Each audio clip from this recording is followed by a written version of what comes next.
Hello, everybody. I'm going to answer today on this episode of Let's Talk, y'all, the simple budgeting plan of the 50/30/20 rule. Now, I had posted a little bit about that a couple of weeks ago on our page, and I had a lady comment about the 50/30/20 rule and just really wanting to know how that works. So, what I'm going to do is I'm going to lay a little bit of that down for you this morning, try to explain it to you, but as always, if there's something that you don't understand or you want a little bit of help with your financial or insurance needs, we're always available here at the Linton Agency. My number is 731-610-8415, or you can email me at corey.linton, Linton, at gmail.com. And we'll put all of that in the comments below. And of course, if you're finding this on Facebook, you should be able to scroll up and contact us pretty easily. If you're watching on YouTube, then again, it's simply just a matter of leaving a comment or shooting us a phone call or email, and we'll be glad to help you as always. Now, Carla and I get to work from home. We've been doing this for about 2.5, 3 years now since COVID, and a lot of things that we teach are budgeting. We have notary services. We have insurance services. So all of those life services that just maybe overwhelm you sometimes, and you need someone else to kind of look it over and give you some guidance, right?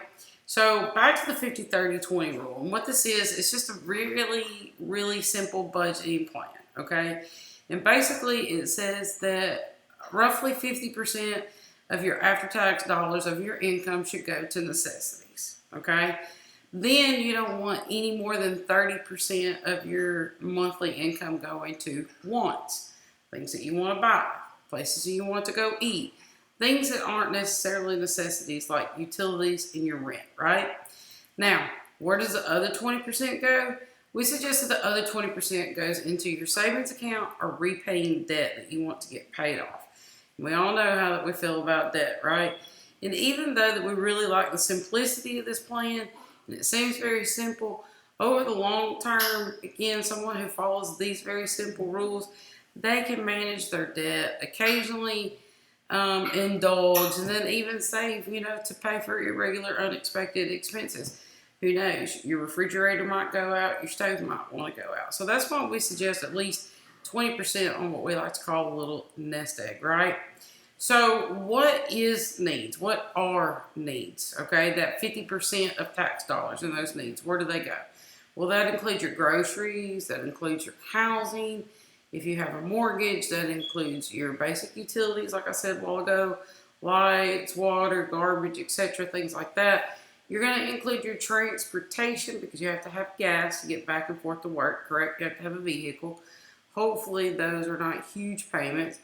Then you got to have insurance, and there's not just homeowners insurance and automobile insurance, but you can get other things like mortgage insurance and insurance on your electronic devices. Now you can get insurance or protection plans on your appliances and things of that nature. I know. So another thing that is a need is a minimum loan payment. Anything that you owe on, anything that goes beyond the minimum payment, though, you definitely want to put into your savings and your debt repayment category, which is that 20 rule, okay?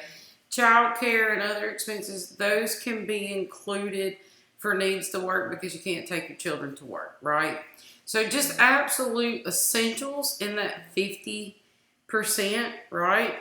You want to revisit those expenses occasionally as well, every few months, because we all know that electricity has gone up. If you're much like the folks that I live around, we only have one choice for an electric cooperative, and you're just kind of stuck for whatever it is, right? So maybe you found a better cell phone plan, okay? Let's say that. Maybe you found a better cell phone plan. Well, then you would need to adjust your 50% allocation for needs, because then your cell phone is not so much, and that can go into your 20% of debt relief, right? Maybe you refinance your mortgage and you saved a little bit of money there. Maybe you found a lesser expensive car insurance, right? So those are your basic needs. Those are your necessities. Now, 30% of your income is going to get to go to your wants. And this is where I tell people on a daily basis, you're going to ask yourself, do I need this or do I want this, about 50 times a day. If you're strict and you would like to have a nest egg and you would like to have the ability to travel more in your older age or even retire early, you're really going to want to stick to that question. What are my wants versus my needs? Okay. Needs are essential things for you to live and work. Going out to dinner at Cheesecake Factory, travel and entertainment, those are not needs, those are wants. Okay. And so it's not really easy to decide sometimes. You may want to go get your nails done, you may be wanting to go get a massage, you may want to be, going to the spa.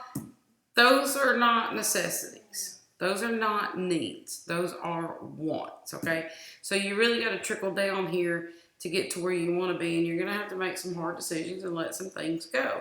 But if you commit to that, I promise, even the smallest changes will make gradual strides in the long run. Okay, if you're eager to get out of debt as fast as you can, you may decide to ask yourself that question a whole lot more than the typical person. Okay, you really need to decide, is this something that I can save for till I have it in my savings and my debts are under control?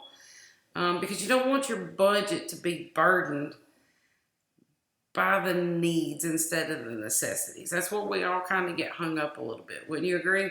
So if there's no money for fun, you'll be less likely to stick with your budget. So do make sure that you're leaving 30% of your income just for wants and fun things, but be kind of frugal with it, and ask yourself, is this a want or is this a need? So every budget needs a little bit of wiggle room, right?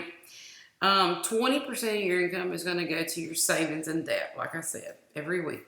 20% of your after-tax dollars, put that away for unexpected events. Like I said, appliances go out. Last year, we had 3 appliances go out in 1 month. We'd had them 8 years, but hey, they all decided to go out at the very same time pretty much. So if you've got a little bit of a nest egg and you're preparing that 20% each week to go into your savings or debt repayment, then you're not going to be burdened with that as often.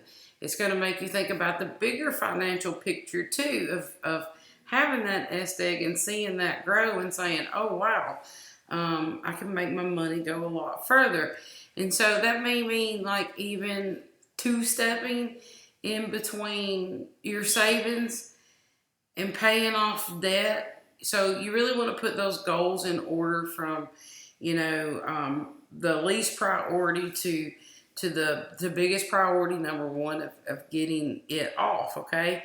So again, this budget is very easy to tweak. It's one of our favorites. It's the 50-30-20. It doesn't really seem to extend folks too much when they start with the 50-30-20. It's also a lot easier to learn and to manage, and kind of gets folks ready to do the envelope budgeting system if they want to in the future.